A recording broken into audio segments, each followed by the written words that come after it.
je kan. Okey kan. Okay, so insyaAllah tadi last sekali kita pergi pada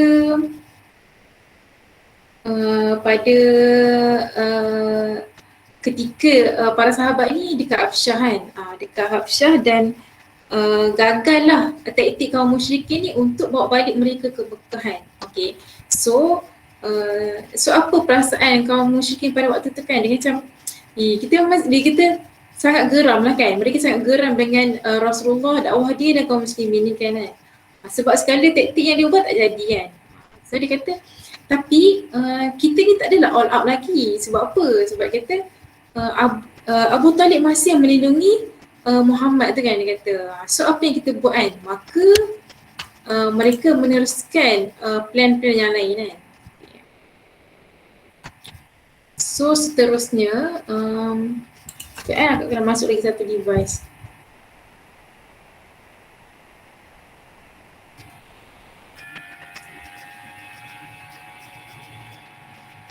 Tak nampak.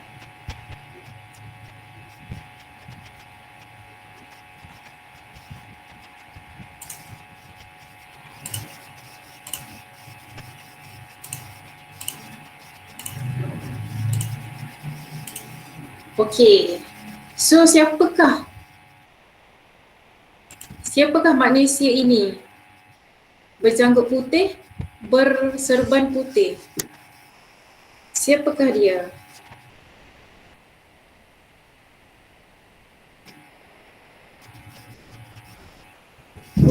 Abu Talib. Taklah dia pelakon.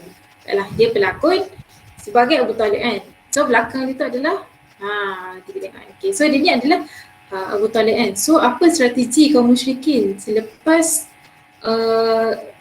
sebelum ni punya perancangan tak jadi kan. Macam kita tahu musuh Islam akan sentiasa mencari apa-apa je cara untuk mereka menghentikan dakwah Islam kan. Daripada dulu sampai sekarang kan. So apa yang mereka buat adalah Quraisy ubud Abu Talib kan. Okay, so kalau kita tengok dalam scene ni ada 2 kali Quraisy ni datang lagi kat Abu Talib kan. Dia kata kat Abu Talib, satu dia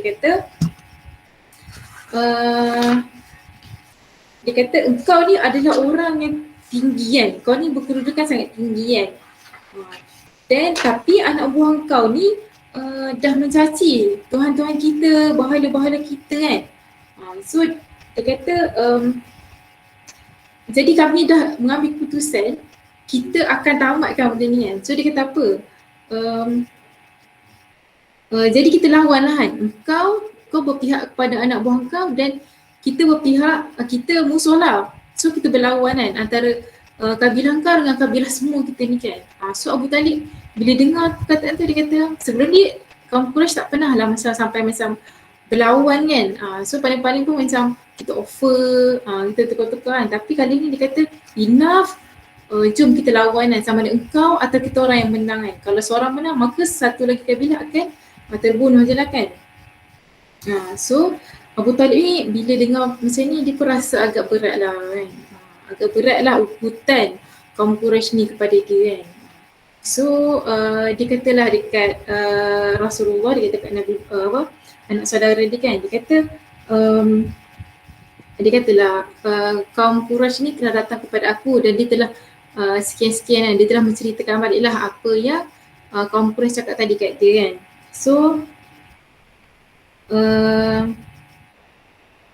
lepas tu dia pun mengaku, dia kata benda ni sangat membebankan aku, macam tu lah cakap. Lepas tu Rasulullah ingat macam pakcik aku dah tak nak melindungi aku ke. So apa yang berlaku kan. So Rasulullah ni pun dia menangis kan.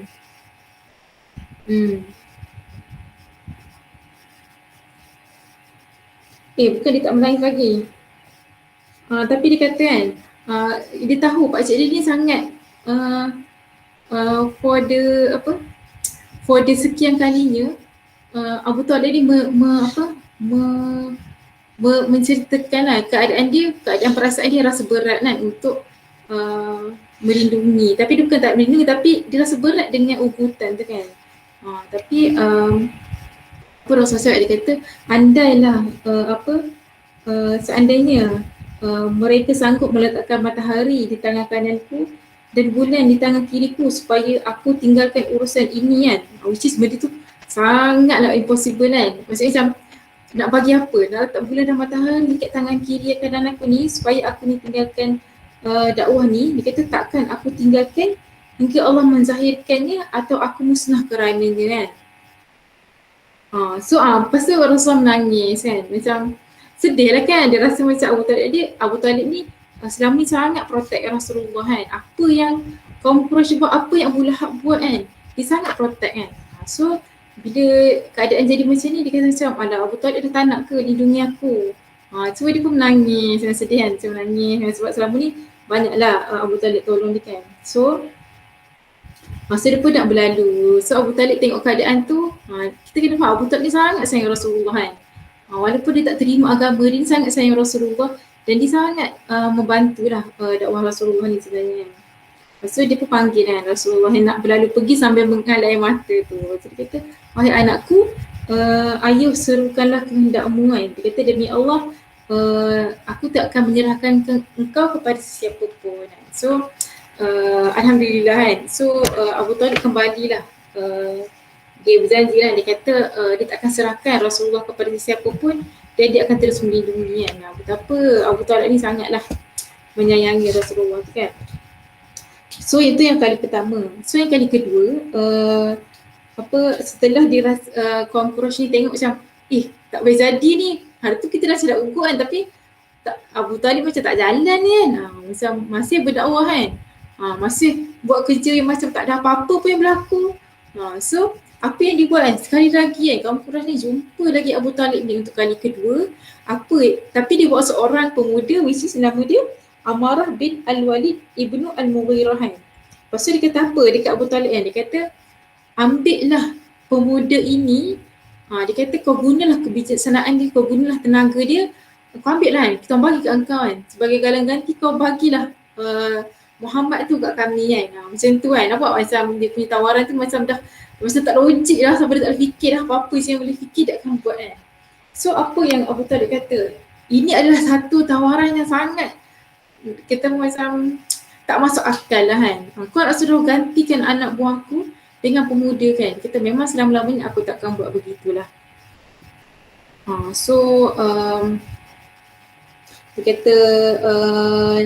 Dia kata ini adalah sejahat-jahat tawaran kan.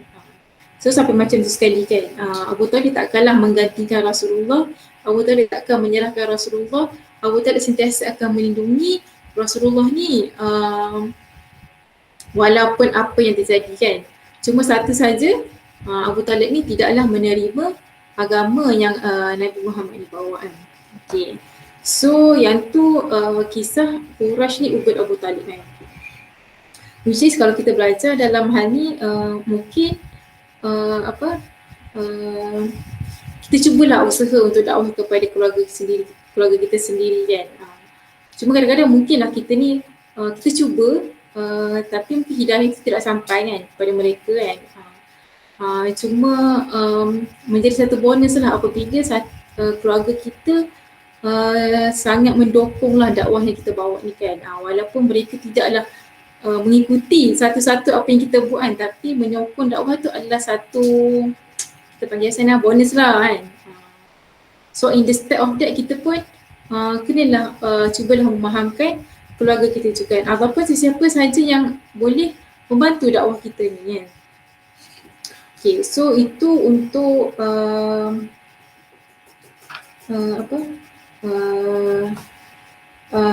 Quraisy juga Abu Talib. Dan dia macam kalau kita tengok macam dua kali gagalan, maksudnya macam banyak je lah kegagalan kaum Quraisy ni dalam nak menghapuskan Rasulullah kan.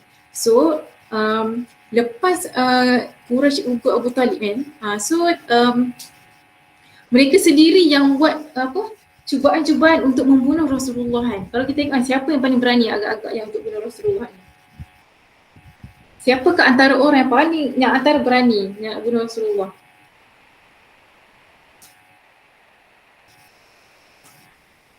Tak nampak lah, saya nak tengok mana je ni. Tengok kat, okay.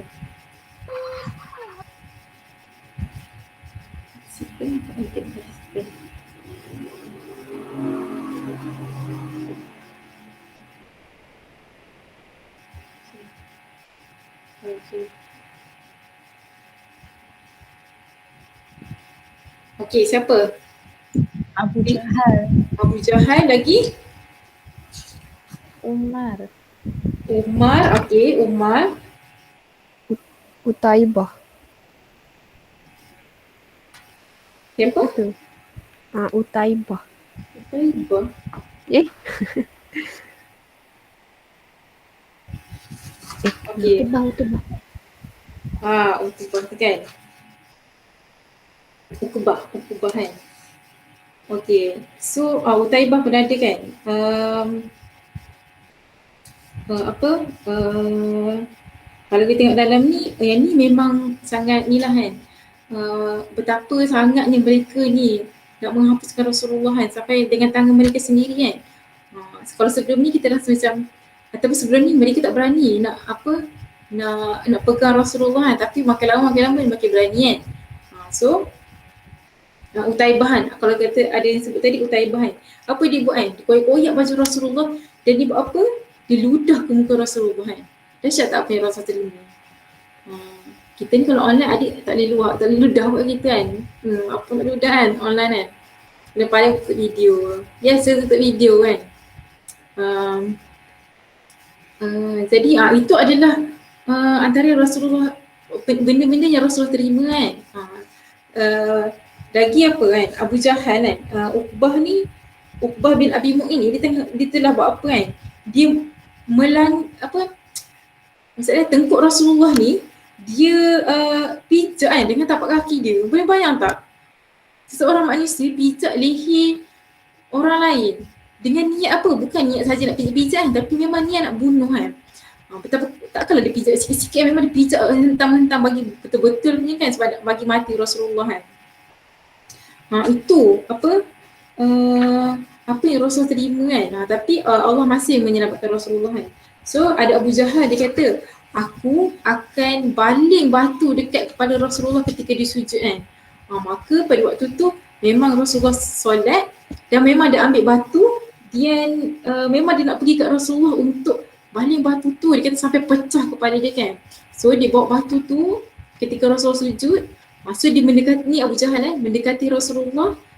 Dan apa yang berlaku kat Abu Jahal lepas tu kan, tiba-tiba muka dia menjadi cemas, gelisah dan dia berundur ke belakang kan. Lepas tu kawan-kawan dia tanya lah, apa yang berlaku kepada engkau kan. So dia kata, bila aku nak mendekati Rasulullah, mendekati Muhammad kan, aku bawa batu yang aku cakap tadi kan, aku janji kat korang tu, aku bawa batu. Tapi bila dekat dengan Muhammad tu, tiba-tiba ada seekor unta yang sangat besar yang aku tak pernah tengok unta sebesar itu, dan gigi taringnya tajam kan. Jadi sangat menakutkan kan. Jadi terhalanglah aku untuk membunuh Rasulullah dengan batu tu. Betapa dahsyatlah mereka ni bertindak kan untuk membunuh Rasulullah kan. So dan ada je masa Abu Jahal ni macam suka-suka hati je main tampar-tampar Rasulullah dekat tengah-tengah jalan kan. Mengejek kan. Dia buat sesuka hati dia lah kan terhadap Rasulullah kan. Okay, kalau kita tengok mereka ni tak akan putus asa lah kan. Dia tak akan putus asa daripada untuk menghentikan dakwah Rasulullah ni kan. Maka setelah satu sesi yang macam banyak kan dugaan-dugaan dan cabaran kan, maka Allah hadiahkan Islam selepas itu dengan kita akan masuk satu session yang sangat seronok kan. Mesti macam bila masuk part ni kita cakap wah habisnya kan, macam akhirnya kan, apa benda kan, which is pengislaman Hamzah dan Umar kan. Okay, yang ni kita boleh tengok video sikit.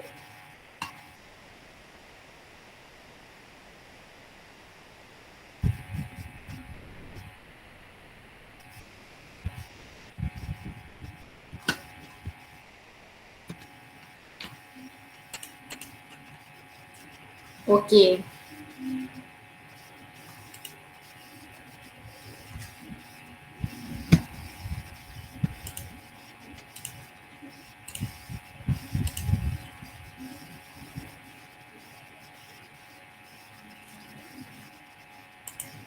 So yang ni kita tengok ni Abu Jahal kan, macam mana yang kamera ni adalah digambarkan sebagai Maka best kan? Habis kat sini makan. Bergembiralah, nampak tak Abu Bakar kat tepi tu tadi kan? Maka bergembira orang Islam dengan keislaman Hamzah kan? Macam ini adalah satu hadiah daripada Allah dengan masuknya Hamzah ke dalam Islam kan? Kerana kita tahu kan, tengok Hamzah yang berani buat macam tu kat Abu Jahal kan? Dan semua orang kat tepi-tepi tu tadi macam sangat terdiam kan bila Hamzah pukul Abu Jahal tu, dan Abu Jahal pun kata jangan lawan dia balik kan, sebab aku yang telah buat teruk kat anak buah dia kan. Kalau tapi dalam Rahim Atam dia kata sebenarnya dalam scene tu tadi dia tak tunjuk, tapi diceritakan Abu Jahal ni dia sebenarnya dia ambil batu kan, dia tadi dia macam dia kata-kata yang buruk je kan kat Nabi Muhammad kan, tapi sebenarnya dia kata dalam ni dia kata dia memang ambil batu dan dia pukul kepada Rasulullah sampai berdarah. Dahsyat tak? Dahsyat tak apa yang Rasul terima daripada musuh-musuh Islam tu kan. Okay, so itu adalah scene yang pertama kan. So kita tengok seorang lagi Umar yang masuk ke dalam Islam kan.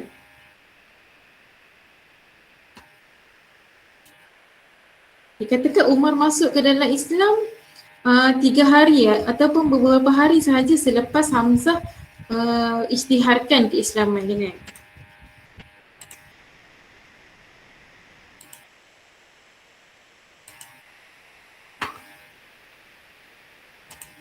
Okay. Kita tekan tu dia videonya. Nampak tak?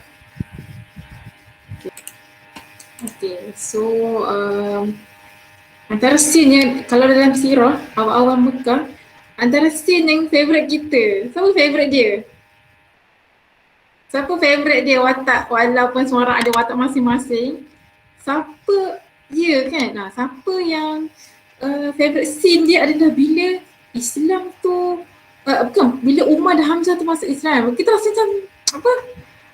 Rasa nak nangis lah tadi, macam terharu sangat macam even Rasulullah doakan Umar untuk masuk Islam kan. Betapa satu hadiah yang besar lah Allah memberikan kepada kaum muslimin pada waktu tu dengan Islamnya Hamzah dan Umar tu kan. Dan Umar selepasnya Islam dia, maka apa yang dia buat kan, kalau kita tengok video tu panjang lagi kan, dia akan ketuk setiap rumah kan, dia akan ketuk rumah Abu Jahal kan. Dia ketuk, dia bagi tahu sekarang ni aku telah Islam kan. So dia ketuk lagi dekat rumah kaum Quraisy lain, aku nak bagi tahu aku ni Islam kan. Tapi apa yang mereka buat kan, kerana Umar kan, dia orang tak boleh buat apa kan. Dia terdengar, terdiam dan tutup pintu saja kan. Nak kata itulah betapa Umar ni adalah satu kekuatan kan. Dia adalah satu simbol kekuatan, dia adalah kekuatan lah untuk Islam itu sendiri kan. Dan keadaan umat Islam setelah Islamnya Umar dan Hamzah ni, maka keadaan telah berubah kan. Orang-orang Islam dah berani sikit kan, dah berani ke depan untuk mempamerkan keislaman diorang kan. Dan maka berdukacitalah kaum Quraisy ketika tu bila mana Umar dan Hamzah masuk Islam kan. Untuk kaum muslimin dia adalah satu sangat kegembiraan, dia adalah satu kekuatan, dia adalah satu fasa baru kan. Maka itu adalah satu semangat baru lah untuk orang Islam pada ketika itu kan. Tapi untuk kaum Quraisy ini adalah satu berita yang sangat mendukacitakan kan. Dia kata this is kata kita telah kalah banyak lah dengan keislaman Umar dan Hamzah ni sendiri kan. Kalau kita tengok apa yang kita boleh belajar dari sini kan.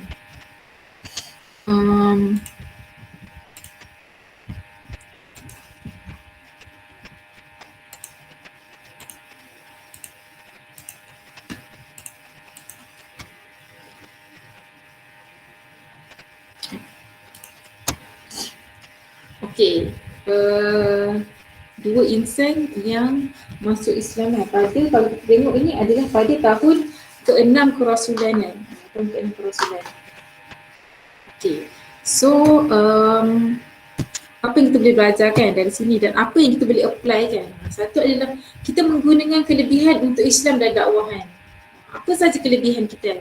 Kalau Umar dan Hamzah kan, kelebihan mereka adalah satu figure yang sangat disegani, yang sangat berani, yang sangat tegas, yang sangat garang, dan mereka menggunakan apa yang mereka ada tu untuk Islam kan. Maka dia bagi efek lah kan. Maksudnya bagi impact lah kan. Bila mereka masuk ke dalam Islam, memberikan impact kepada Islam pada waktu tu kan.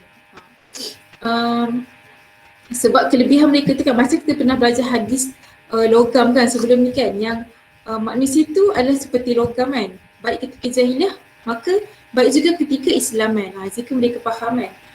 So macam itulah juga Umar dan Hamzah ni kan, tak pernah jadi lembut ke atau macam mana, dari segi perbuatan ni kan, taklah jadi macam lemah gemalai, lembut kan, macam lepas masuk Islam, tak kan, tapi masih dengan ketegasan kan. Mereka menggunakan kelebihan yang diorang ada ni untuk Islam dan dakwah kan. Kalau kita tengok macam mana diorang gunakan sampai memberikan impact kan. Kalau kita tengok masuk ni mereka dalam Islam, mengubah Islam pada waktu tu kan, mengubah bagaimana orang Islam, perasaan orang Islam pada waktu tu, mengubah keadaan, mengubah pandangan orang kafir kepada orang Islam kan pada waktu tu kan.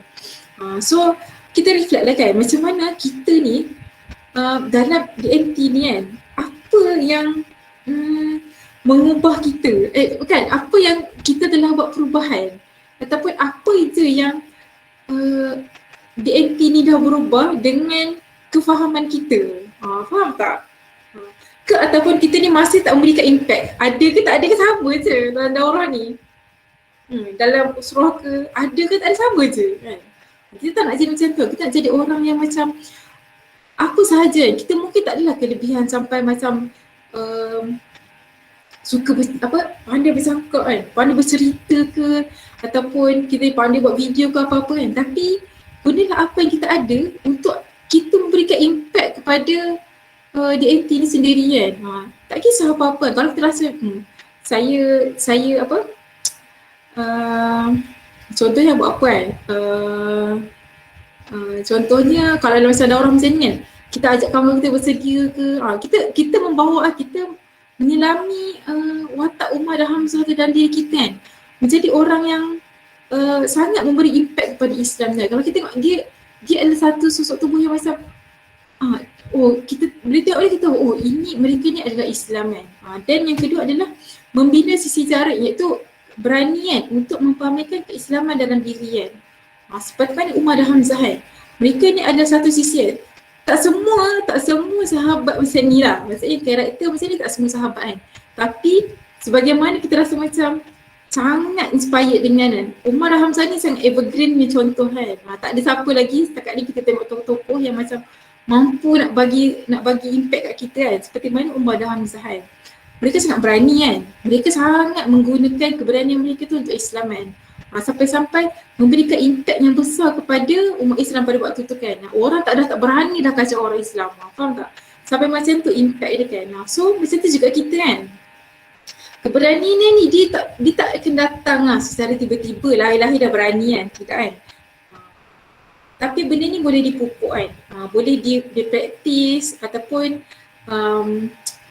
boleh dipelajari macam tu lah. So akak rasa dulu tak adalah macam, tak terfikir benda kita yang akan cakap depan orang ramai untuk sharing benda Islam macam tu lah kan. Tapi bila dalam DNT ni, dia mengajarkan kita ini adalah sifat, maksudnya kita kan jadi beranilah dalam Islam sebenarnya kan. Dia adalah satu sifat yang macam tak tertahan bila kita ni ada satu kefahaman Islam. Bila ada satu kefahaman Islam, kita tahu kita ni kena memberikan apa yang kita faham tu kan. Maka kita tak boleh tidak, kita kena membina sisi keberanian tu kan. Walaupun tak kisahlah kan. Sebenarnya kalau kita tak berani kan, contohnya kenapa kan, adakah kita expect manusia pandang kan? Kalau kita buat sesuatu, adakah kita nak tengok nanti malulah saya, malu dengan siapa, malu dengan kawan saya kan, malu dengan Kati Bahmid ke apa kan. Tapi kalau lah kita ada satu neraca yang macam fast tabik, yang macam bila fast tabik kan, maksudnya bila kita mula-mula maka Allah akan berikan pahala tu kepada kita kan. Kalau kita ada mindset macam tu kan, kita ni pahala tak banyak, betul tak kan? Pahala taklah banyak sangat pun, dosa berterusan kan. Maka apa benda yang kalau kita rasa terdetik kan, mungkin ada orang banyak je terdetik hati macam bagilah saya nak take up lah apa kan. Ni akan cakap untuk diri kat sini, macam kita ada terdetik macam nak take up ke ataupun nak buat sesuatu yang macam di luar kebiasaan kita kan, kita terdetik kan, tapi macam kita tak berani kan. Kita macam terlalu banyak fikir kan. Fikir tu bagus, tapi jangan sampai fikiran kita tu menghalang kita daripada buat kebaikan atau yang lebih baik lah kan. DNT ni sebenarnya nak tak nak dia memang membina lah sisi keberanian kita kan. Tak kisahlah berani dari segi apa. Daripada dulu macam susah nak cakap dengan orang one to one. Masa DNT ni kena cakap dengan one to one pula kan. Macam tu lah pernah dapat darah sebenarnya kan, kena cakap, kena DF kan. Benda-benda macam dia tak senang lah. Dia memang sangat memerlukan keberanian kan. Kalau kita rasa Umar dan Hamzah tu keberanian tu sangat buat kita admire kan. Macam wah bestnya mereka masuk Islam kan. Tapi pandanglah diri sisi kita kan.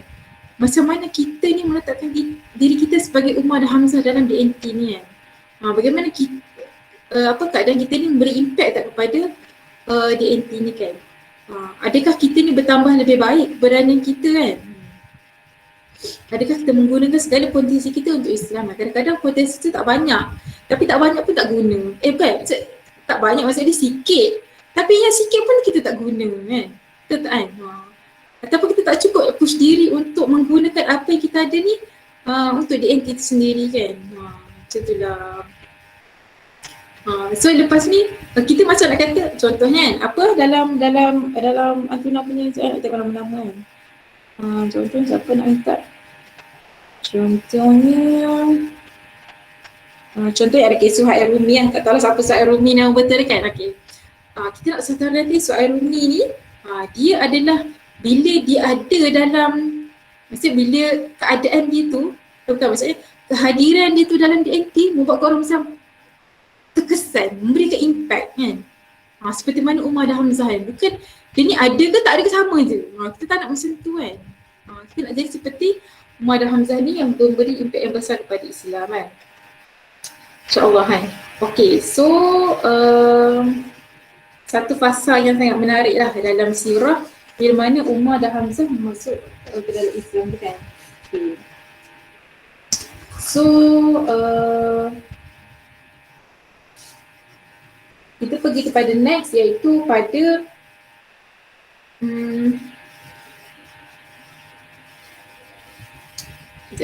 kita kepada next kepada bila tapi musyrikin Mekah masih lah dia walaupun dia macam agak macam frust sebab Umar dan Hamzah masuk Islam, tapi mereka ni tak hentilah daripada plan apa lagi kita boleh buat untuk menghentikan kan. Maka apa yang berlaku, mereka buat pemboikotan kan. Iaitu pada tahun ke-7 kerasulan kan. Kalau tadi tahun ke-6 kerasulan Umar dan Hamzah masuk Islam, maka tahun 7 kerasulan beberapa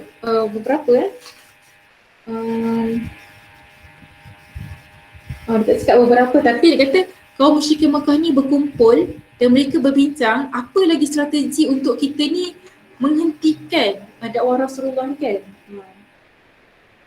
So dia kata setakat ni bukan dia saja nak serang Rasulullah, tapi kita akan serang seluruh kabilah Rasulullah. Sebab apa? Dia masih melindungi Muhammad tu kan. Maka apa yang mereka buat kan? Mereka buat satu pakatan dan dia kata apa kan? Mereka bersumpah setia kan untuk memusuhi Bani Hashim dan Bani Muttalib, untuk tak berkahwin, tak bermesyuarat, tak berkomunikasi dan menziarah dan berkawan bercampur lah kan, sampai mereka ni menyerahkan Muhammad kepada kaum Quraisy tu. So itu adalah perjanjian mereka buat kan. Dahsyat lah, seolah-olah macam tak kita putuslah segala sumber kan. Segala sumber untuk makan, untuk hidup dan juga sumber untuk berkomunikasi kan. Tak kahwin, tak boleh bercakap kan. Maka mereka untuk merealisasikan perancangan ni, so apa yang mereka buat kan? Mereka tulis dekat satu dia macam kita panggil apa? Piagam lah kan. Satu piagam dia tulis apa yang kita tulis tadi, macam okey kita takkan buat apa-apa semua dengan Bani Hashim supaya benda tu direalisasikan lah macam tu kan. So bila benda tu dah ditandatangani, dicop semua tu kan, maka bermulalah musim pemboikotan kepada Bani Hashim dan Bani Muttalib ni kan.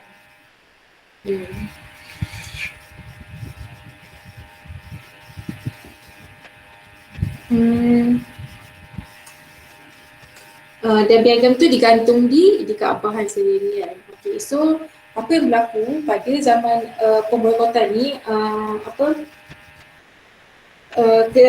keluarga Bani Hashim dan Bani Muttalib ni mereka duduk di terkurung di Lorong Abi Talib kan. Nama tempat tu Lorong Abi Talib kan. Semua ada dalam pemboikotan tu kecuali Abu Lahab kan, pakcik Rasulullah yang selalu nak memang memusuhi lah kan, memusuhi Rasulullah kan. Maka Abu Lahab tak termasuklah dalam pemboikotan tu.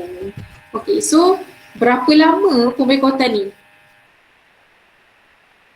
Sebulan, 2 bulan ke 3 bulan? Berapa lama? 3 tahun. 3 tahun. Ya, macam kita ambil degree, macam dalam ambil degree kan, daripada tahun pertama, tahun kedua sampai tahun ketiga dan tahun keempat nak habis kan. So 3 tahun pertama kita kat universiti kita kena boycott.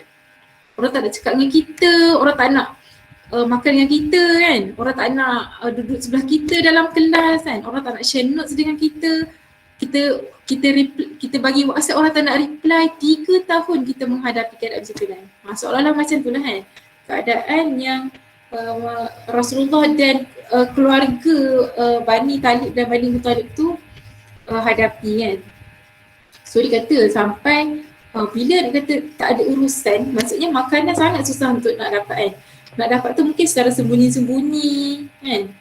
Terlalu sukar nak dapat makanan, sampai dia kata apa yang mereka makan ketika boykot ni kan, sampai dia kata makan daun-daun kering, berdaun kering, dan dia kata sampai sedihlah keadaan tu kan. Wanita-wanita sangat lapar kan, kanak-kanak menangis kan. Benda ni bertahan selama 3 tahun kan. So betapa dahsyatnya lah kan yang dihadapi oleh keluarga Rasulullah tu sendiri kan.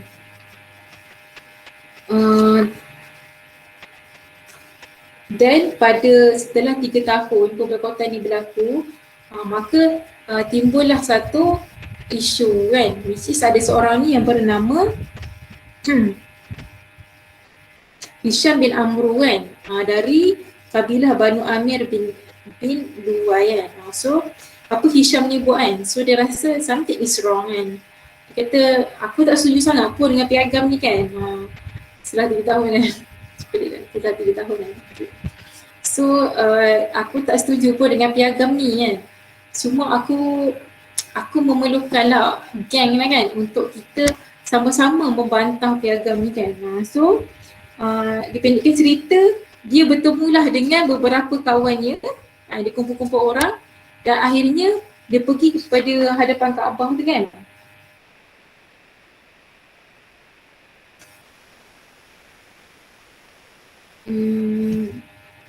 Dia pergi ke situ, dia kata kami tak setuju dengan perlembagaan ni kan. So Abu Jahal kata, kenapa pula tak setuju? Dulu korang yang dah setuju kan piagam ni kan. So dia kata, kau yang beria-ria sangat nak tulis kan, kita orang taklah setuju sangat macam tu lah kan. So Abu Jahal kata, tak ada, kau orang ni menipu je semua kan. Tak ada kan, kita tak terimalah apa benda bantahan daripada Hisham dan rakan-rakannya, 4 atau 5 orang rakan-rakannya yang lain kan. Lepas tu Abu Talib, nak dijadikan cerita, Abu Talib beradalah dekat di pinggir, di hujung Kaabah tu kan. So kenapa Abu Talib dekat situ? Sebab dia kata aku ni diberitahu oleh Muhammad, piagam yang korang buat dulu tu, yang korang tulis atas kertas tu, Allah telah memusnahkannya dengan menghantar anak-anak untuk memakannya.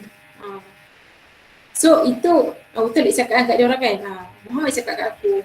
So dia kata kalau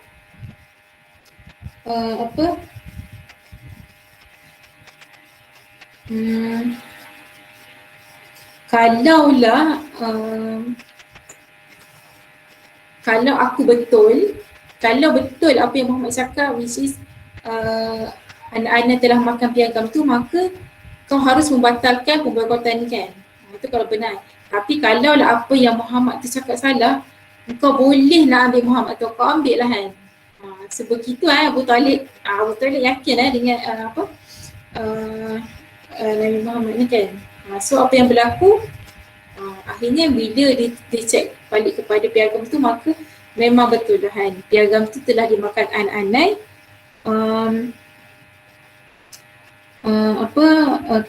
Keseluruhannya dimakan oleh anak-anak kecuali pada lafaz bismika Allahumma dan mana-mana lafaz yang tersebut nama Allah saja yang tak dimakan. Hebat tak? Hebat tak Allah menyusun satu peristiwa yang kita boleh kata dia kuasa Allah kan, kuasa Allah kan. So dengan peristiwa ni maka berakhirlah pemboikotan setelah 3 tahun kan. Setelah 3 tahun mereka menderita, tak susah nak makan, tak bercakap, tak berurusan kan. Macam kita tadi kan, macam korang makan tadi roti dengan air kan. Okay, bertahan tak? Maksudnya macam kenyang ke tak kenyang? Kalau dapat roti dengan nasi pilih apa? Nasi. Nasi kan. Rasa macam menderita tak makan roti. Terasa tak? Ada tak jiwa memberontak? Rasa tak? Ada tak jiwa memberontak? Kata, alah kenapa makan roti kau? Sehari yang kami dengar penat makan roti. Siapa ada jiwa memberontak? Boleh tulis. Macam, ataupun alah kan.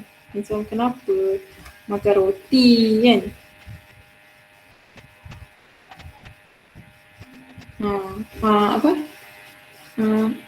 Bukannya apa-apa pun, macam alah macam inilah apa kecoh-kecoh makan roti kan. Macam tak apa, lama je Aisyah masalah ni kan. Kalau macam kita sangat macam apa aku kenapa nak makan roti kan. Kita rasa itu adalah satu ujian untuk kita kan.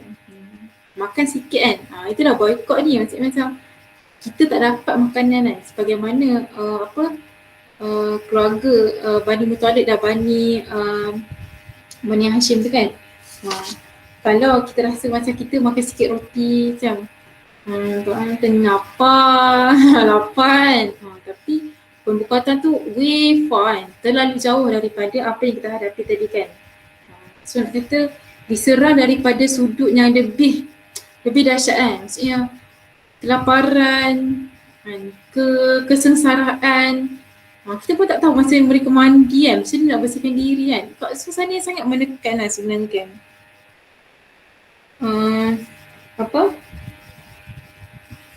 Itulah kan.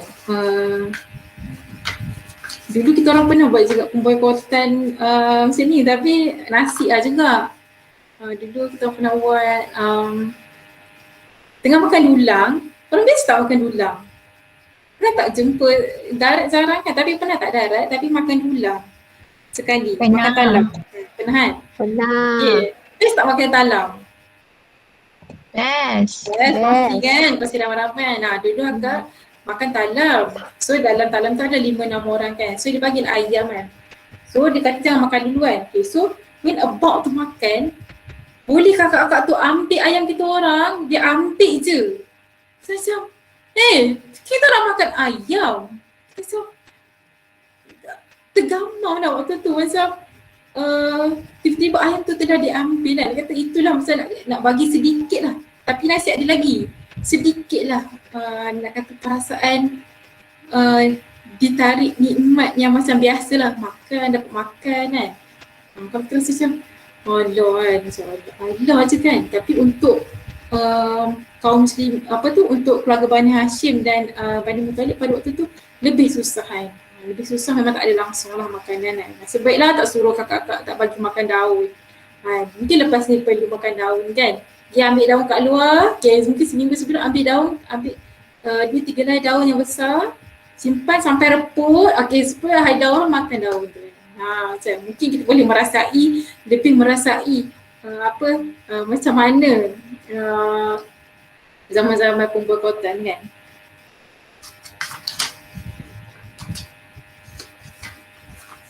Okay, Okey ke nak teruskan ke nak rehat?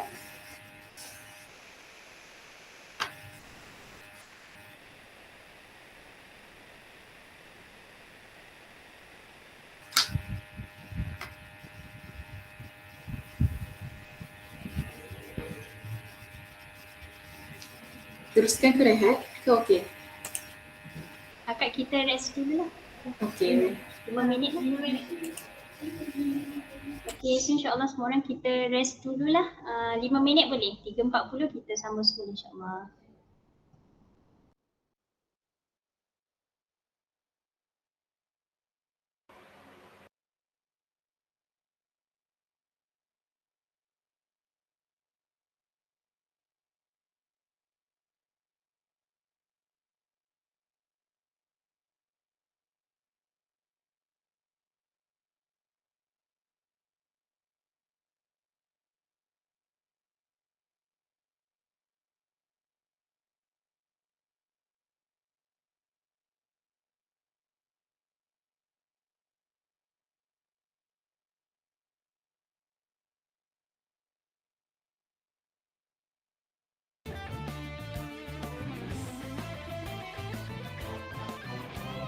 Mustaqim pada langkah pertama yang bermula, sehingga tercapai mimpi yang dicipta.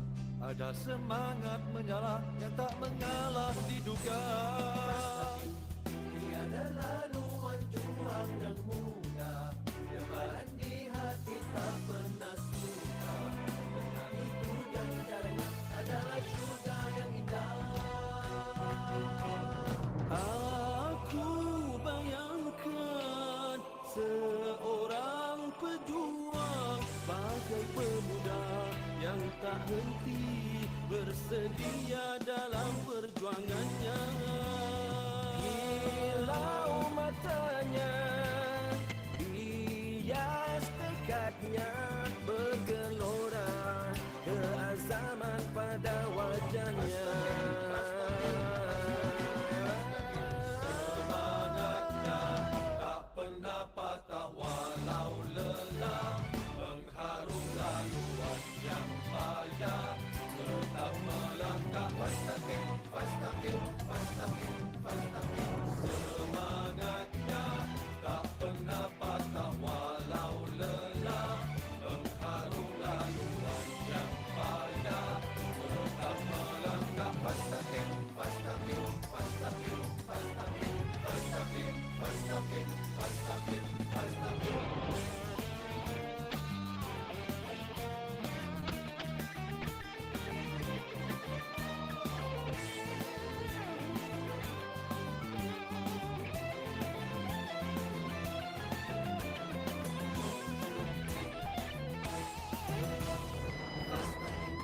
Tiada laluan juang yang mudah, lebaran di hati tak pernah sudah.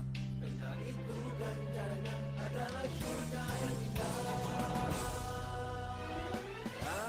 Aku bayangkan seorang pejuang bagai pemuda yang tak henti bersedia dalam perjuangannya.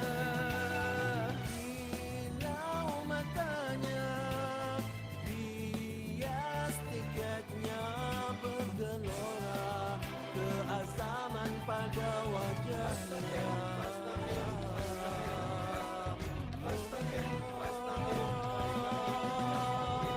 Semangatnya tak pernah patah walau lelah, mengharum laluan yang payah,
Okay, insyaAllah. Semua orang okey dah? Jom dah 3.40.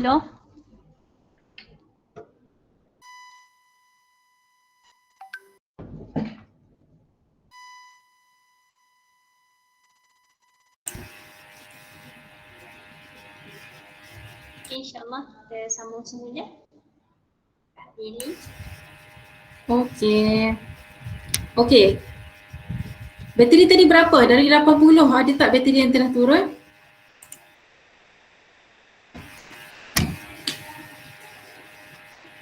Okey, kalau ada bateri yang turun kita kena buat senaman. Nak buat ke tak nak buat?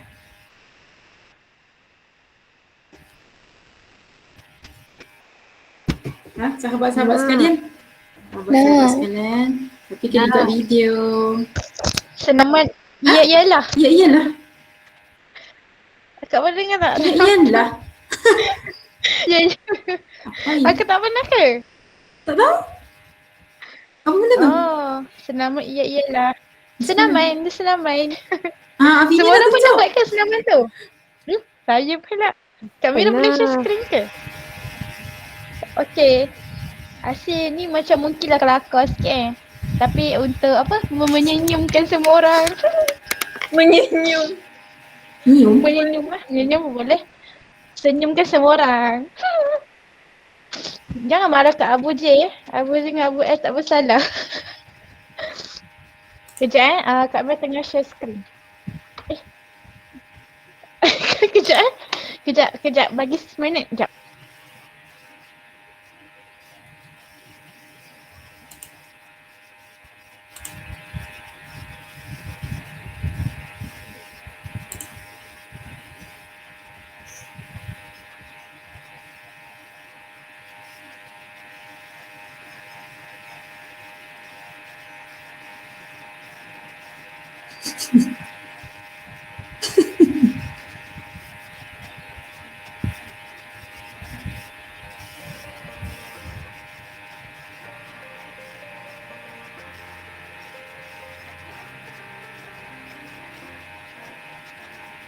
Iya iyalah, iya iyalah, senamnya iya iyalah. Kaki kanan ke depan, kaki Semua orang kiri buat ke jangan gelak depan. Bisa jalan, senam yang iya iyalah. Kena ikut ke? Dua-duanya Tapi duduk. bisa duduk. Buatlah yang menang. Bisa duduk. Senam yang iya iyalah. Angkat tangan ke Baik, depan, beberapa kali lambaikan. Orang datang, Orang datang kamu ya. senam yang iya iyalah. Orang yang datang, wajahnya terlalu dekat, menyebarkan senam yang iya iyalah. Bila main peta empet tidak bersembunyi, ditemukan senam yang iya iyalah. Senaman. La la la la luru luru. Ini kalau menenangkan senam yang iya iyalah. Cubit ialah sakit, contoh ialah rendah, kentut ialah bau, duit kenapa enggak? Iya iyalah, iya iyalah, senam yang iya iyalah. Ceng. Habis tak? Yang ada satu part tak senonoh sikit. Tapi yang lain tu boleh je lah buat gerak-gerak. Okay, mari kita tengok Semua progress. dah senyum sikit. Progress Buat video bersyaf sendiri. awak lah nanti.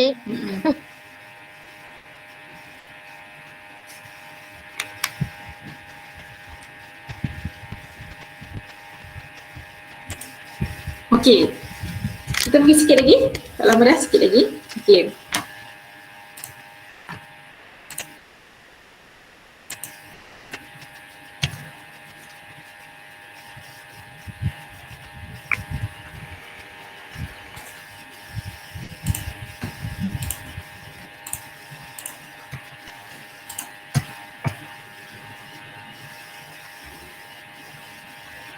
Okay, so tadi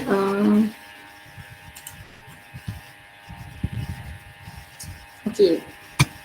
So daripada pemboikotan tu kan, kita tengok sikit pun Rasulullah dan kaum muslimin yang lain sikit pun tak beranjak daripada pemboikotan tu dah menyerahkanlah kan. Tapi mereka tetap teguh dan yakin dengan Islam bila ujian semakin berat kan. Kita tengok ujian tu semakin berat kan. Tapi kita tengok orang Islam pada waktu tu sangat kuat kan. Dia sangat teguh kan. Dia sangat tetap pada Islam yang mereka pegang kan. Sampailah kan. Dan mereka sangat yakin kan. Sampailah Allah sendiri memberikan satu kemenangan yang macam kita boleh kata dan Allah menunjukkanlah kebesaran kan, yang pada waktu Rasul membuktikan bahawa dia tu betul dengan mengatakan bahawa piagam tu dah dimakan anak-anak kan, kecuali pada serta-serta benda kan. So untuk mendapatkan satu dia macam satu, kita panggil apa, satu kuasa Allah yang Allah nak tunjukkan kan, bila apa yang Rasul kata tu benar kan. So in order untuk sampai pada kemenangan pada waktu tu, orang Islam haruslah menghadapi 3 tahun pemboikotan tu kan. Tapi bila mereka tetap teguh, tetap yakin, maka Allah akan memberikan kemenangan kan. Dengan Allah sendiri yang menghantar tentera-tentera anak-anak dia untuk memusnahkan piagam tu kan. Allah tak, maksudnya macam bukan orang Islam tu sendiri yang pergi melawan ke apa, tapi Allah hantar tentera dia yang lain untuk memenangkan orang Islam kan. Bagaimana Allah ni nak berikan kemenangan tapi sangat menuntut untuk orang Islam sangat sabar di atas ujian-ujian yang sangat berat kan. Sebab tu pada fasa Mekah ni kan, kalau kita tahu kan, fasa yang sangat menguji kan, dia takkan boleh dilalui oleh orang-orang yang iman yang lemah kan. Dia sangat tak boleh dilalui oleh orang-orang yang akidah dia tak cukup kuat kan. Tak boleh dilalui oleh orang-orang yang tidak mengenal siapa Allah kan, tidak meyakini pada janji Allah kan. Sangat senang untuk kita terpesong kan. Katakanlah hari ni akak suruh bagi makan roti dengan air kan. Esok akak cakap separuh pada roti tu dalam masa 1 hari, separuh je roti tu, separuh lagi makan pada hari kedua kan. Air pun separuh kan. Mungkin hari ketiga apa kan, makan 1 biji kacang saja dalam masa 1 hari kan. Kita pun macam ada saya keluar surah macam ni. Macam tu kan. Memang kita tak tahan kan. Bila makin lama makin susah kan. Tapi zaman dahulu masa sirah pada zaman ni pun berlaku, benda sangat menekan. Bukan nak kata para sahabat tu Rasul tak tertekan. Mereka lebih tertekan kan. Makan daun kan. Tapi benda tu tak sikit pun mengubah mereka kan. So kita harap macam tu juga kita kan. Bila makin lama dalam jalan DNT ni, ujian dia makin besar kan. Kita mulakan pengorbanan sangat besar. Kerana apa? Allah yang nak menguji kita. Allah nak tengok kan sejauh mana keyakinan kita, sejauh mana keimanan kita kan. Maka bila kita lepas pada ujian tertentu, maka meningkatlah iman kita kan, insya-Allah kan. Meningkat iman kita kepada Allah, meningkatkan keyakinan kita kepada janji Allah kan. Dengan syarat apa? Dengan syarat kita kena terus berada pada jalan ni, tak kisahlah betapa berat pun ujian yang datang kan. Mungkin sekarang ni kita rasa macam dah berat kan. Tapi kena terus bersabar kan, kita terus bertahan kan. Bila kita lepas ujian ni, maka Allah akan meningkatkan darjat kita kan. So bila next Allah akan uji lagi kan. Sampailah kita ni kembali kepada Allah kan. Moga kita ni kembali kepada Allah pada situasi yang kita ni sangat yakin, dan dalam situasi kita ni memilihlah Allah instead of jahiliah dan batil tu sendiri kan. Okay, so seterusnya bila zaman pemboikotan ni berakhir, maka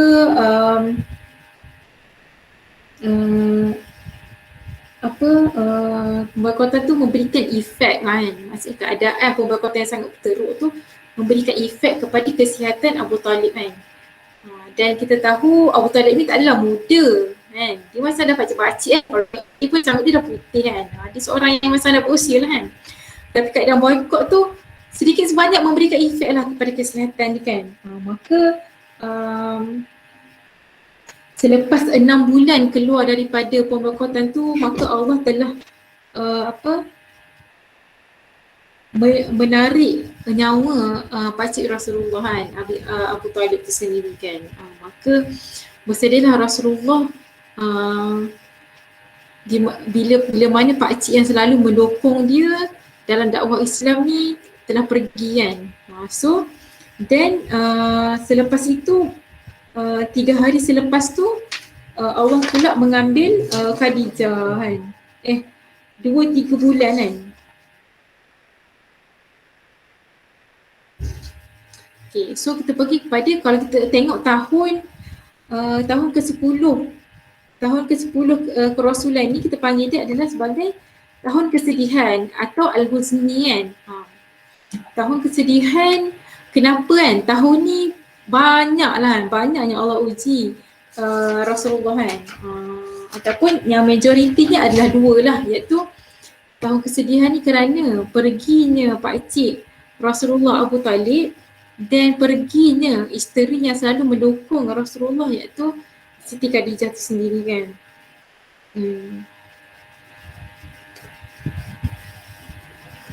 Macam kita dah ada explain sebelum ni kan, Abu Talib ni sangatlah menjaga Rasulullah ni kan. Dia melindungi, dia memang tak akan benarkan lah kan, walaupun beberapa percubaan yang dilakukan oleh musyrikin Mekah pada waktu tu kan, dari segi lembut, kasar, pelbagai taktik kan.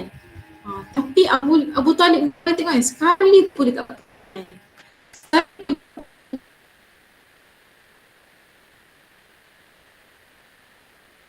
Dia melindungi, walaupun ada kalanya dia rasa berat kan, tapi melihat air mata Rasulullah tu menitis, maka kembali dia melindungi Rasulullah kan. Betapa sangatnya sayang dia kepada Rasulullah dan sangat melindungi kan. Dan kita tahu bagaimana Siti Khadijah berperanan pada situasi dakwah Rasulullah kan. Khadijah yang banyak membantu, dari segi hartanya Khadijah yang paling banyak memberi kan. Sehingga kan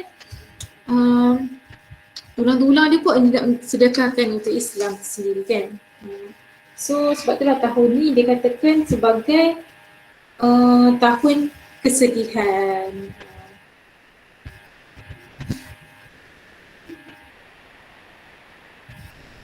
So apa yang berlaku setelah kematian Abu Talib dan especially selepas kematian Abu Talib kan, Rasulullah menghadapi satu situasi sangat sukar. Dia kata, aku tak pernah menghadapi situasi ni melainkan setelah meninggalnya Abu Talib kan. So apa yang berlaku kan, kalau sebelum ni kaum Quraisy macam terhalang untuk berbuat yang lebih-lebih kepada Rasulullah sebab adanya Abu Talib, maka bila Abu Talib telah tiada, maka mereka berbuat sesuka hati mereka kan.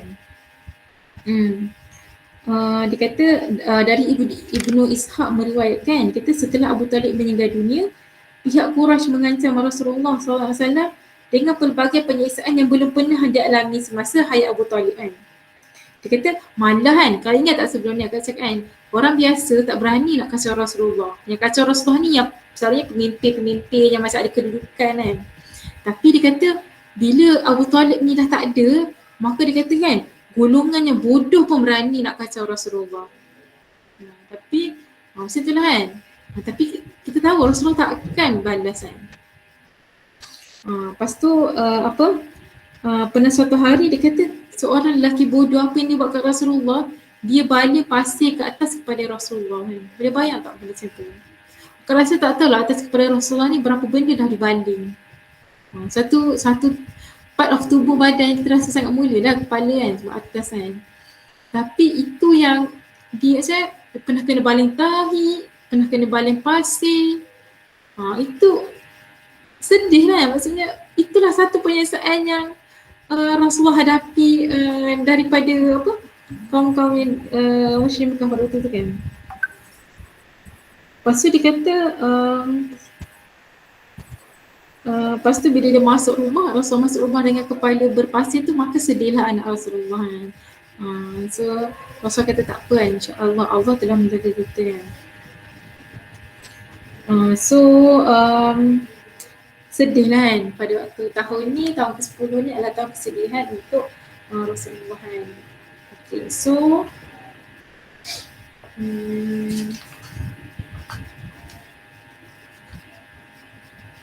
kita nak buka Quran sikit.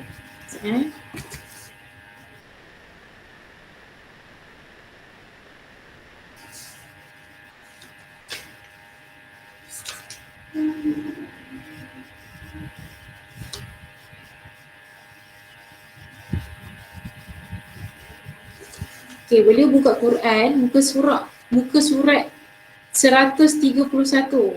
Surah Al-An'am daripada ayat 33 sehingga ayat 35. Ya, siapa nak bacakan?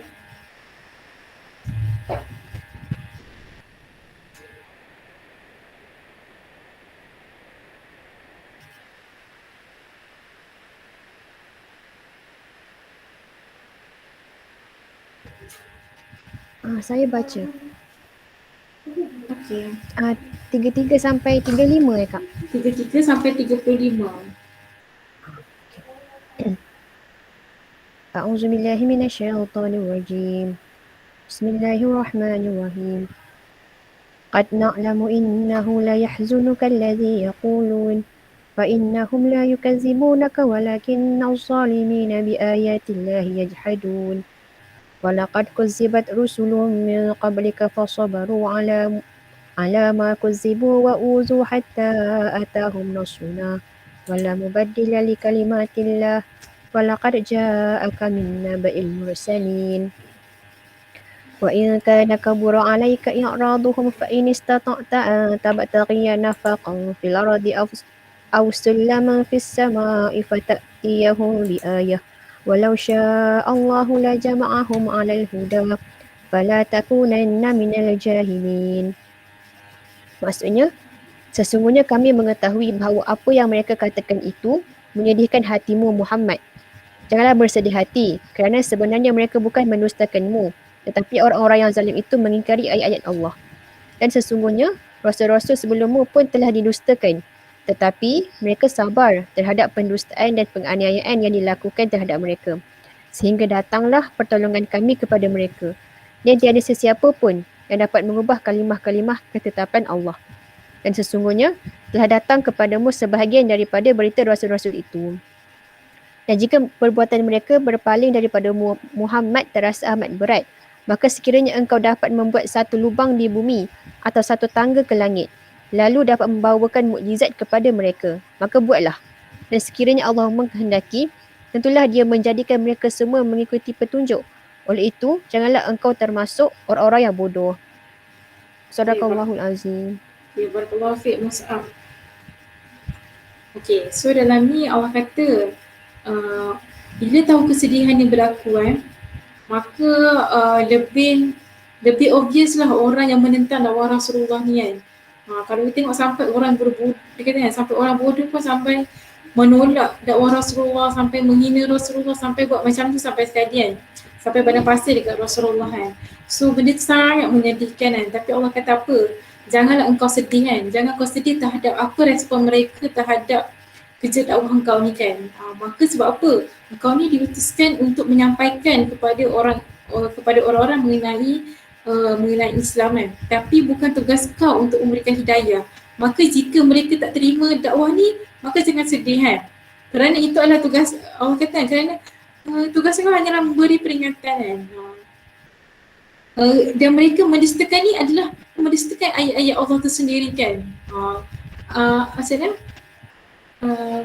kau ni menyampaikan je lah kan. Yang mereka dustakan tu bukanlah kata-kata kau yang dari mulut kau, tapi apa yang Allah turunkan tu yang mereka dustakan kan. Maka Allah sangatlah mensuhkan hati Rasulullah dengan ayat ni kan. Dan dia kata bukan sahaja engkau kan, tapi rasul-rasul sebelum ni pun telah didustakan kan. So satu mindset besar yang Allah bagi kepada Rasulullah kan, untuk terus berbuat dakwah walaupun terlalu banyak tekanan kan. Pada tahun ni tahun kesedihan kan, tapi adakah tahun kesedihan ni membuatkan Rasulullah kena berhenti berdakwah kan? Mestilah tak kan. Tapi tahun kesedihan ni maka lepas tu apa kan? Maka Rasulullah pergi pula berdakwah ke Taif kan, sebab keadaan waktu tu sangat dahsyat kan. Semua orang macam boleh bayangkan tak ada siapa nak melindungi Rasulullah kan. Sedih lah benda ni kan. Tak ada siapa nak melindungi Rasulullah. Maka selepas ini Rasulullah pun dia pergi berdakwah ke Taif kan. Kalau kita tengok apa yang kita boleh belajar daripada tahun kesedihan Al-Husni sendiri kan. Okay. Satu dia kata peliharaan, jagaan dan kemenangan tidak akan tercapai kecuali dengan pertolongan Allah kan. Allah kan, kalau kita tengok kan, that is the peak of macam Allah ni menarik Abu Talib dengan Khadijah ni pada saat yang paling yang peak, maksudnya pada saat yang paling memerlukan perlindungan. Kalau Khadijah tu memerlukan temuan ataupun kita panggil apa? Penyejuk hati Rasulullah sendiri kan. Bagaimana dia pun melindungi Rasulullah kan. Pada peak yang Rasulullah amat perlukan benda tu untuk menyampaikan Allah, maka Allah tarik dua orang ni kan. Pakcik dan isteri Allah tarik kan. Sebab apa nak kata? Bukan kemenangan Islam bukan adalah pada adanya mereka kan. Bukan atas perlindungan mereka Islam ni terjaga kan. Tapi Allah nak betulkan kan kepada kita sendiri juga kan. Bahawa agama ni Allah jaga kan. Tak kisahlah siapa mati, tak kisahlah Abu Talib mati ke, Khadijah mati ke. Jangan rasa mereka itu yang menyebabkan Rasulullah ni boleh berdakwah dengan selamat kan. Selama ni kan. Walaupun tak adalah selamat pun. Cuma tak adalah teruk sangat kena kan. Tapi tak selamat pun. Tapi nak kata bila Allah Ta'ala tu macam pengembalian kepada Allah tu kan. Betapa Rasulullah kembali kepada apa?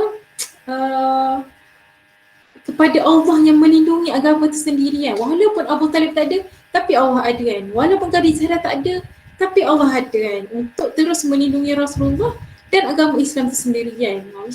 Allah tak pernah mengabaikan Rasulullah dan Allah sentiasa menjaga agama Islam ni kan.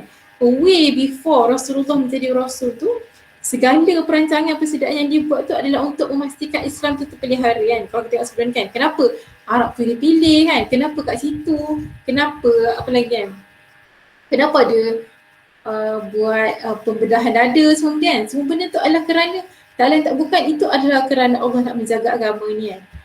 So sampai ke tahap yang macam the peak of musuh Islam nak hancurkan Islam. Dan pada waktu tu Abu Talib dan Khadijah antara orang yang melindungi, maka Allah tarik kan. Bila jiwa-jiwa kita dah rasa macam ada benda lain yang boleh menyelamatkan kita, maka Allah tarik kan. Supaya apa? Supaya kita yakin balik bahawa agama ni dijaga oleh Allah kan. Kita daripada musuh-musuh kita, siapa yang jaga kita sebenarnya? Allah yang jaga kan.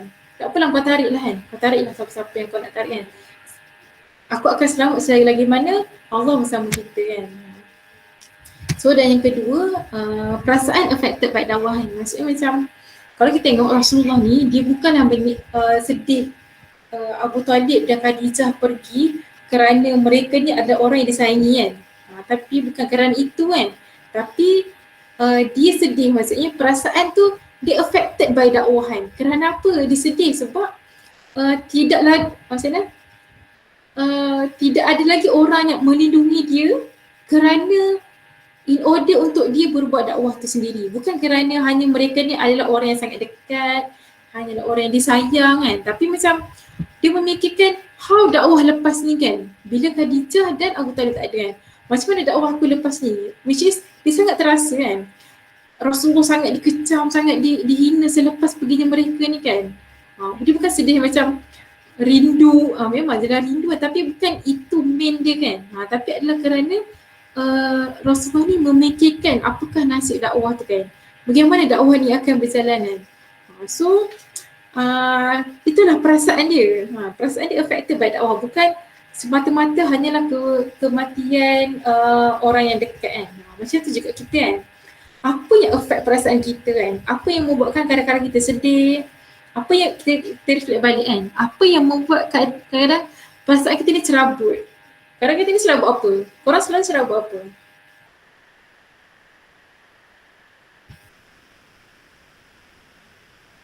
Siapa nak tanya? Serabut apa? Biasa kita ni serabut apa? Amir bin Fuhairah. Siapa Amir bin Fuhairah? Ya, saya. Awak selalu serabut apa? Selalunya kalau sebelum ni, kalau ada kelas tu assignment lah. Lagi? Lagi hiburan ke. Hiburan. Maksudnya? Macam kawan mengajak-ajak ke. Oh, kawan-kawan nak affected kan? Okay. Orang lain. Apa yang diserabut lah sekarang ni ataupun sebelum ni ke yang dia selalu macam ter-affected kan? Tak okay kan? Ada tak? Okay. Khadijah binti Khuwailid. Ya, saya. Mak masih di sini ya? Kita tengah cerita mengenai kewafatan Khadijah. Awak selalu apa yang awak serabutkan ataupun apa yang selalu buat awak sedih, yang buat awak tak okey, apa dia biasanya? Bazir masa. Bazir masa. Tiba-tiba dah habis masa kan? Petang ni macam nak buat benda lain, nak buat, dah plan buat benda ni, tiba-tiba kita buat benda lain, dah bazir masa, tak buat benda yang patut kita buat kan? Okay. So, okay, barakallahu fiik. So kita kena check balik kan diri kita kan. Kita ni manusia kan. Maksudnya perasaan sedih tu ada, perasaan gembira tu apa, perasaan gembira tu ada, perasaan marah tu ada kan. Tapi pada sehari-harian kita, perasaan ni bermain di sekitar apa kan. Apa yang membuatkan kita marah biasanya kan. Apa yang membuat kita sedih kan. Apa yang membuatkan kepala otak kita sentiasa berfikir. Kita ni fikir pasal apa sebenarnya kan dalam kehidupan kita. Adakah kehidupan kita masih bersekitar benda yang tak pasti seperti apa? Kita risau, contoh kita risau nak kerja dekat mana contoh. Ataupun kita risau nak kerja apa in the future kan. Adakah benda tu yang merisaukan kita ataupun yang merisaukan kita adalah how far kita dah menjadi abdi dan khalifah yang terbaik kan. Apa yang menjadikan kita, adakah kita sedih dengan kehilangan barang kita, barang kesayangan, saya hilang hari ni, saya sedih banyak, menangis 2 hari. Ataupun adakah kita sedih kerana melihat contohnya kita melihat Palestin kan sekarang ni kan, banyaklah dia apa, tengok sekolah dia buka sekolah dia macam mana kan, dibom kan. Adakah kita bersedia di atas isu-isu umat kan, atau isu-isu dakwah tu sendiri kan, ataupun isu-isu DNT ni tak beri efek pun, saya taklah sedih sangat, okey je, biasa je lah. Kalau biasa maksudnya apa, kita tak boleh fikir sangat. Kalau perasaan kita terhadap tarbiyah kita kan, kita rasa macam okey. Kalau kita rasa terhadap dakwi kita kan, terhadap dakwah kita ke, terhadap MA kita kan, kalau kita ada perasaan maksudnya kita tak boleh berfikir sangat kan. Benda tu masih tak bermain dalam hati kita yang memberikan perasaan kepada kita kan. So apa yang beri semangat kat kita kan? Adakah beri semangat tu dengan apa, kata-kata orang ke? Adakah beri semangat tu dengan kakak-kakak puji ke? Kan? Ataupun yang driving force kita semua adalah Allah tu sendiri kan. So jangan sampai Allah tarik lah benda-benda yang menjadi kebergantungan kita kan. Tapi bila Allah tarik tu, maka bila Allah tarik kebergantungan hati kita pada sesuatu, maka kita jangan rasa Allah kejam kan, tapi kita rasalah bahawa Allah tu menarik kebergantungan tu untuk kita lepas daripada dia dan bergantung kepada Allah tu sendiri kan. Sebab kalau Allah tarik, kita tak akan lepaskan. Sukalah untuk kita lepaskan kan. Maka lepaskanlah ikatan-ikatan yang bukan selain daripada Allah kan. In order untuk kita ni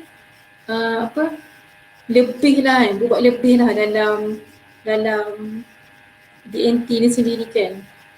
Dalam tarbiyah kita, dalam dakwah kita, dalam kehidupan kita, dalam akhlak kita, dalam urusan-urusan kehidupan kita kan. Moga semuanya tu lebih baik lah kan. Bila mana kita ni hanya bergantung kepada Allah kan. Bila orang berdakwah ni biasa kita memang banyak sangat bergantung kepada Allah kan. Sebab kita deal dengan manusia ni sangat susah lah kan. Berbanding deal dengan mesin. Lebih baik deal dengan mesin daripada deal dengan manusia. Manusia ni dia sangat affected kan. Kita boleh nampak muka dia, kita boleh reaksi dia kan. Itu saja wallahualam. Untuk akad untuk sirah hari ni sampai tahun kesedihan saja kan.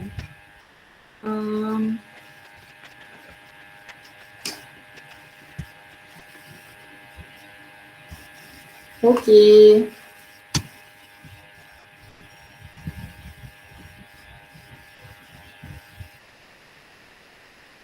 So insyaAllah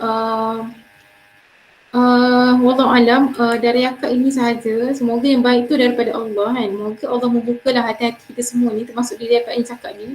Kita bukan sahaja nak belajar sirah hanya untuk tahu kan, ataupun semua orang mungkin dah tahu je apa benda yang diceritakan kan. Cuma kita nak selepas ni kita berjalan tu di atas tapak-tapak kaki para anbiya dan para tabi'in dan para orang-orang yang buat dakwah ni kan. Kita mengikuti jejak langkah mereka kan. Maka bila kita mengikuti jejak langkah mereka, maka all the sirah ni akan make sense. All the macam sirah ni akan kita go through, kita tengah melalui kan. Bila kita diuji jangan macam ya Allah susahnya jalankan, tapi bergembiralah bila diuji kerana kita berada pada track yang betul kan. Pada track jalan para anbiya kan. Maka kita pun hendaklah respon seperti mana yang diceritakan seperti dalam sirah kan. Okay, itu saja wallahualam. Kita serahkan kembali kepada MC.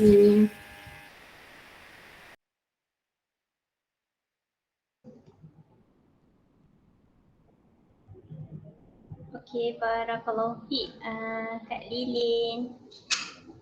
Sejenak kita sama-sama hadiahkan doa jazakillah dekat Kak Lilin. Okey, semua orang boleh unmute. Dah ingat dah doa jazakillah? Ada, okey boleh je ya, tak dengar. Okey, cepat-cepat semua orang unmute. Okey, 1, 2, 3.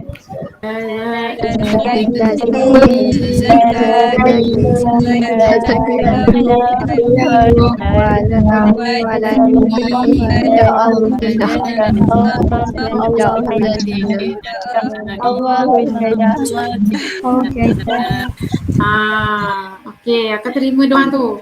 Walaupun bunyi dia macam tak sekata belum aktif lagi awak macam tak apalah. Ikut kerajaan internet. Ikut kerajaan internet kan. Tapi moga sama-sama lah kita berjumpa di syurga. InsyaAllah, amin. Barakallahu fiik Akak. Semua orang doakan Kak Lilin insyaAllah. Dan kita doa kita request Kak Lilin doakan kaulah jugalah kan. Walaupun mungkin ada yang tak dengar suaranya. So ini Katibah Kaulah lah ni kiranya namanya. Katibah Kaulah. So diorang ada je kat belakang-belakang kamera tu. Bagi isu. Angkat tangan sikit. Angkat tangan sikit, lambai-lambai sikit Kak Lilin. Ramai yang ada. Okey, kita ambil gambar. Okey, dah ambil gambar, jom. Ambil gambar saya buka kamera. Ya, cepat jom. Oh dia macam tu memang boleh hai. Ni apa? Okey, jom insyaAllah. Siapa yang boleh buka kamera, jom. Masa lu wave. Wah, Said dah ada muka dah. Okay, so hi lagi. Amir ada tak Amir? Masya Allah Hamzah. Pink punya background dia. Okay, jom. Okay, dah semua orang? Macam dekat ni. Okay, Zubair Al-Awam boleh turunkan tangan. Khadijah Wahid boleh turunkan tangan. Siapa lagi? Khadijah Wahid turunkan tangan. Semuanya turunkan tangan. Okay. Siapa? Mira Okay. Kira tau, kira. Okay, ready semua pandang kamera. 1, 2, 3. Okay, sekejap. Kita tengok jadi ke tak. Okay, lagi sekali. Sekejap. Okay, 1, 2, 3. Okay, dah. Boy, Nur Rashikin 2 left dia. Okay, dah. Alhamdulillah. Jadi. Okey, so insyaAllah kita ada sambungan lagi selepas ni insyaAllah akak panggil, akak jemputlah Putri Fatin Afiqah insyaAllah. Barakallahu fiik Kak Lilin. Okey, Atin. Barakallahu fiik. Okay. Okey. Ya Allah, Mbak Lena. Akak boleh leave ke? Boleh Kak insyaAllah. Okay. Assalamualaikum. Jumpa lagi. Nanti bila-bila. InsyaAllah. Jazakillah kakak. Bye. Apa nampak? Okay, bye-bye. Assalamualaikum. Salam warahmatullahi. Okay. Alhamdulillah. Sesi kita belum habis. Okay. Jangan left. Okay. So selepas kita mendengar taujih dari Kak Lilin tadi, peristiwa Al-Huzni kan? Okay. So akan ada next perutusan. Okay, so okay. So walaupun peristiwa kehilangan orang yang menjadi tulang belakang Rasulullah kan, kehilangan orang yang menjadi tulang belakang Rasulullah dan orang yang paling Rasulullah sayang kan, iaitu Abu Talib dan juga Khadijah kan, which is macam dia tu sangat menyukarkan Rasulullah kan, sangat menyukarkan Rasulullah, menggoncangkan lagi perasaan baginda kan, dan orang-orang Quraisy pula makin berani mengancam dan menentang Rasulullah kan. Tapi ianya tidaklah membuatkan baginda terduduk ataupun berhenti daripada terus menyebarkan kebenaran tu kan, menyebarkan Islam tu sendiri. Jadi kan, jadi mengambil bekal daripada perjuangan Rasulullah kan. So di sini ada satu seruan untuk kita berinfak. Satu seruan untuk kita berinfak untuk kita melepaskan segala ikatan-ikatan diri kita dengan benda-benda yang paling kita sayang. Okay. So jadi setiap dari antuna dikehendaki untuk menginfakkan satu benda ataupun satu barang yang paling menjadi kesayangan antuna. Okay, dan sila serahkan barang itu kepada murabi. Okay. So jadi selepas habis sesi kita pada petang ini, so antuna perlu call murabi dan nyatakan kan, dan sila nyatakan apa barang yang antuna nak infakkan tu. Okay, jelas tak semua orang?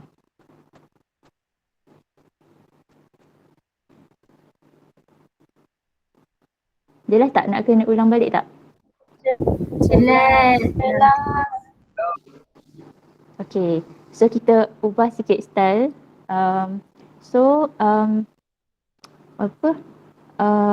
Antuna perlu call murabi kan? Okay, tapi kita ubah sikit. Okay. Kalau untuk usrah Ihab, okay, untuk usrah Hasan Al-Banna, okay, sila call Kak Syikin. Okay. Untuk usrah Umar, okay, sila call Kak Mira. Okay. Untuk usrah Mustafa Masyur, boleh call saya, Kak Tin. Untuk usrah Mahdi Akif, boleh call Kak Haiza. Untuk usrah Syuhada dan Badik, call Kak Afini. Okay, itu sahaja. Okay, so ini akan dilakukan selepas kita habis sesi pada petang ini.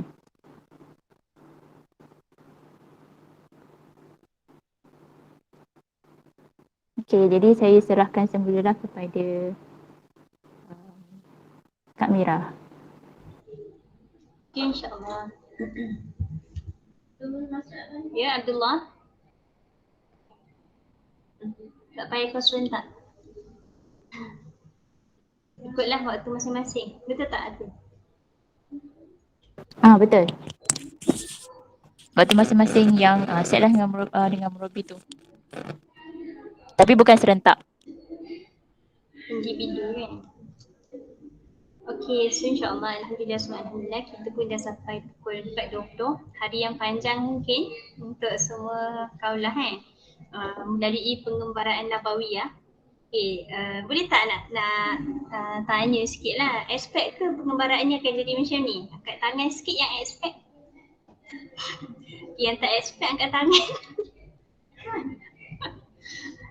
Okay, insyaAllah. Okay, Alhamdulillah. Okay. So, Fatih aspek Okay, jadi insyaAllah kan, okay, semua boleh jatuh tangan. Okay, jadi kan mungkin akak akan repak sikit lah apa kaitan ataupun macam yang kita dah buat daripada malam tadi kan, daripada selepas sesi sharing dengan Kak Hajar sehinggalah sekarang lah kan insyaAllah. Okay, so basically insyaAllah kan macam yang Kak Hajar ceritalah semalam, kita macam bila kita go through sirah ni, benda yang penting tu adalah bagaimana kita nak berbekal lah sebagai kita seorang da'i kan, sebab kita nak tengok sendirilah kan macam mana hidupnya para sahabat dan juga bila mereka ni ditarbiah oleh Rasulullah lah kan. Okay, jadi kita tengok juga kan waktu zaman Jahal kan, pelbagailah benda yang berlaku dan dia mungkin sedikit lebih ekstrim disebabkan situasi pada waktu tu kan. Islam ni mungkin dia tak ataupun macam barulah pada waktu tu kan. Jadi sangat hebatlah orang-orang yang menjadi golongan as-sabiqun al-awwalun kan. Kalau kita tengok tadi macam mana Sumayyah kena sula lah kan, kalau dalam hikmat tu macam kita pun tak boleh imagine kan bersama dengan golongan hamba ataupun macam Ammar, mana Ammar? Dia dah syahid dah Ammar. Ammar. Macam Ammar yang menyaksikan ibunya Sumayyah masih ada kat sini, dia dah syahid juga. Kan Sumayyah yang dialah disula di depan matanya kan, bukan kawan tapi mak dia. So bayangkanlah kan macam kalau sekarang mungkin kita dah cakap mesti trauma budak tu je tu kan. Zaman-zaman dulu tak ada nak traumatik ke tak kan, tapi pastinya mendalam lah luka tu dalam jiwa Ammar bin Yasir kan. Tapi kita tengoklah Ammar bin Yasir ni bersama Rasulullah sampailah ke Madinah kan. Sampailah dia pun mengikuti juga beberapa perang lah kan dalam siri-siri perang di Madinah tu lah. Jadi contohlah kan apa yang kita buat ni macam semua orang cubalah kan daripada malam tadi roll call dan sebagainya kan. Agak-agaknya lah kan waktu kita roll call tu sebenarnya kita berada di si mana tu. Kita nak cuba menjiwai situasi di mana.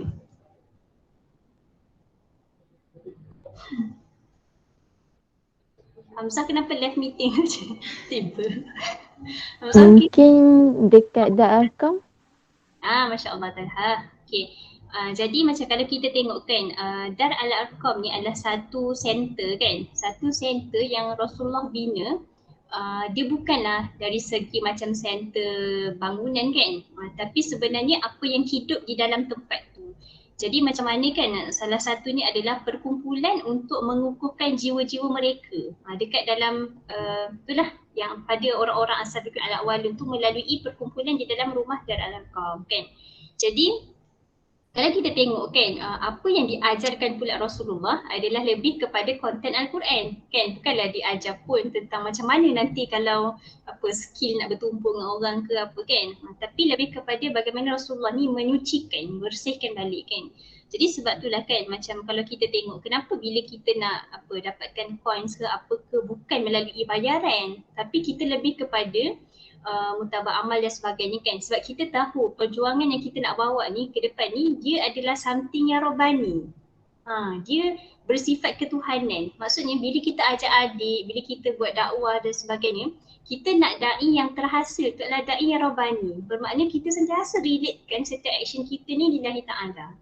Dia tak jadi da'i yang material apa macam pandangan dia kebendaan lah faham tak? Macam kenapalah Amir bin Fuhairah tu adik dia dah 5 orang.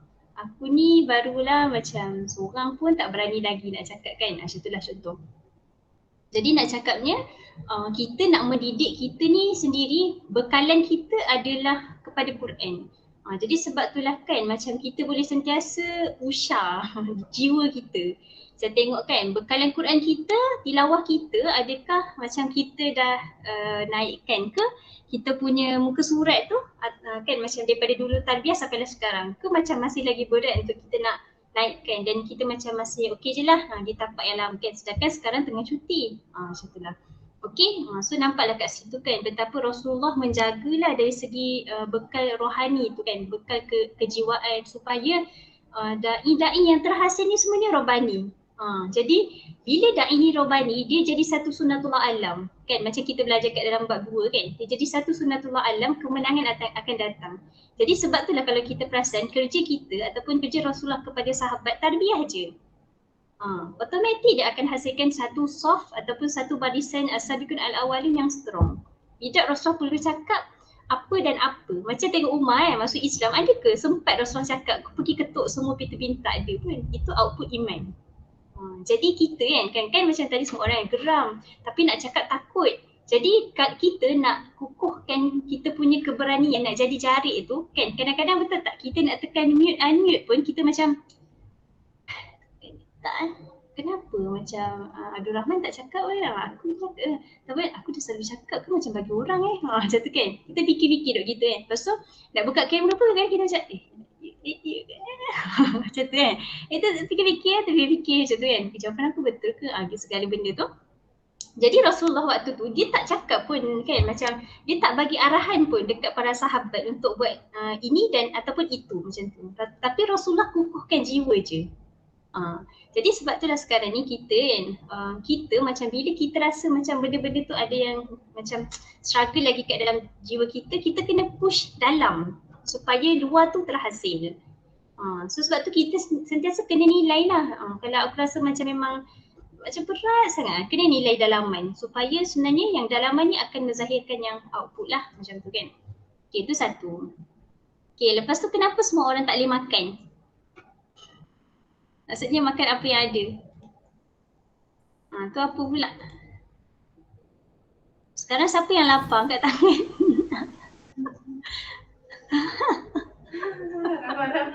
Adalah, mak tak tanya ke yang tak makan? Mak tahu tak korang tak makan? Panggil ni. Habab angguk. Mak tahu ya Habab, mak tahu tak makan. Masya Allah. Okay. Nasib baik tu tak suruh apa berdiri guna satu kaki je. Adalah kelas. Okey, jadi kat sini macam pelatihan lah kan. Tu pun kita macam dia tahan kan kurma, lepas tu roti. Mungkin ada orang struggle sebab saya tak suka roti ke, ada tak boleh kan. Okay, tapi kita nampak lah kan penyiksaan sedikit tu ataupun macam yelah somehow tu fasa macam kita nak try untuk boycott lah kan. Boycott ni kan lama macam Kak Lilin cakap tadi, kalau belajar dekat UPM tu sampai dah tahun ketiga kan. Tu juga tu. Maksudnya dah nak keluar, dah nak grad pun. Macam bayangkan tak makan tu berapa lama kan. Kalau baca dekat Rahib Maktum, keadaan suasana kan pada zaman boykot ni sampaikan diorang ni makan nanti ranting kayu kan. Jadi kalau nak rasa macam petang ni kalau free ke keluarlah kejap pergi makan nanti. Dia kau nak rasa tapi cuma satu je lah jangan bagi mak ayah kita pelik lah kan. Dia cakap nanti anak kita ni join Syiah ke. Jangan gitulah. Tapi akan nak cakapnya macam yelah kita punya tak makan tu macam air. Mungkin macam orang yang minum sikit macam Akan taklah struggle sangat kan 1.5 tu. Tapi mungkin orang yang macam suka minum air kan, macam Khadijah suka minum air kan. Mungkin struggle lah kan. Tapi macam nak katanya bayangkanlah keadaan tu berlangsung selama 3 tahun lah. Jadi benda tu sangat menyukarkan lah untuk mereka kan. Jadi macam kita, tapi sememangnya lah kan sebab tu lah ada ni puasa dan sebagainya kan, supaya semua benda tu jadi perlatihan untuk kita waktu bila benda-benda tu ditarik kan.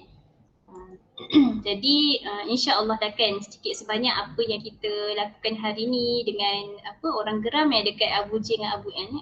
Abu J dengan Abu N minta maaf lah ke? Tak ada. Tak payahlah kan. Jadi macam mungkin diorang tu di pinggiran je, kan, macam tepi-tepi je baru. Tapi macam mungkinlah ujian-ujian kita ke hadapan tu lebih banyak lah. In terms of abu J kat dalam jiwa pun ya juga, kan, abu jiwa. Abu ni tak tahulah apa. Tu pun ada juga kan. Bukan, mungkin dia tak eksternal pun, tapi mungkin dekat dalam lah lebih banyak kan. Jadi kita akan rasa kaulah ni dia strong tiba. Tapi Antuna kena macam gambarkan jiwa-jiwa yang ada dekat dalam yalah kat tempat masing-masing ni kan. Maksudnya kalau kita kena rasa lah kita ni Suhaib, kita lah kena rasa kita ni siapa, Ammar, Asma kan, Ummu Aiman dan sebagainya kan. Kita kena rasa, kita kena bawa jiwa-jiwa tu.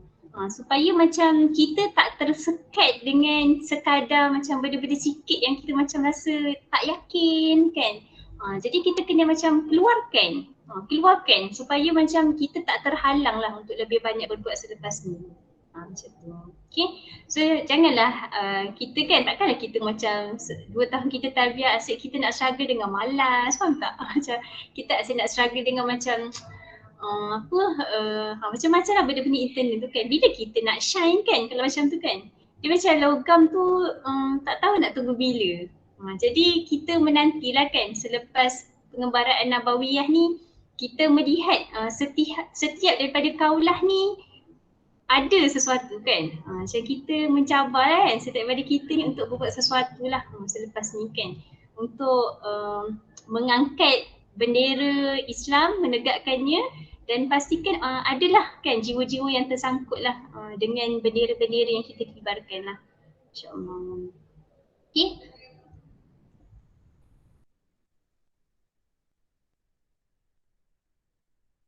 Okay, jadi insyaAllah sesi kita sampai sini lah kan.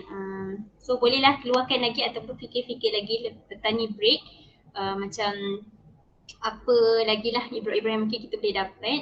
So pertamanya jangan lupa misi hijrah ke Habsyah malam ni, Maghrib Isyak. Mungkin Antuna kalau nak finalisekan ke apa ke, kita para murabiah serahkanlah kepada semua orang. Betul kepada semua orang macam mana nak buat benda tu. Kami menanti je lah jam 8 malam di grup Habsyah, insyaAllah. Dan malam ni selepas tu kita tak ada sesi, maksudnya selepas misi hijrah ke Habsyah tu tak ada apa-apa. Kita just kumpul semula. Kita jumpa semula waktu rokol esok jam 4.30 pagi. Tu je. Seterusnya tu lah. Okay, dan jangan lupalah yang misi Kak Atin bagi tadi. Okay, ada soalan apa-apa tak? Okay, tak ada Okay, jadi insyaAllah kalau boleh, apa maksudnya tu Alik? Boleh guna? Ya boleh guna. Jangan berdiskusi di grup Habsyah lah. Ya boleh. Okay, insyaAllah. So kalau tak ada apa-apa, akak tangguhlah dengan tasbih kafarah.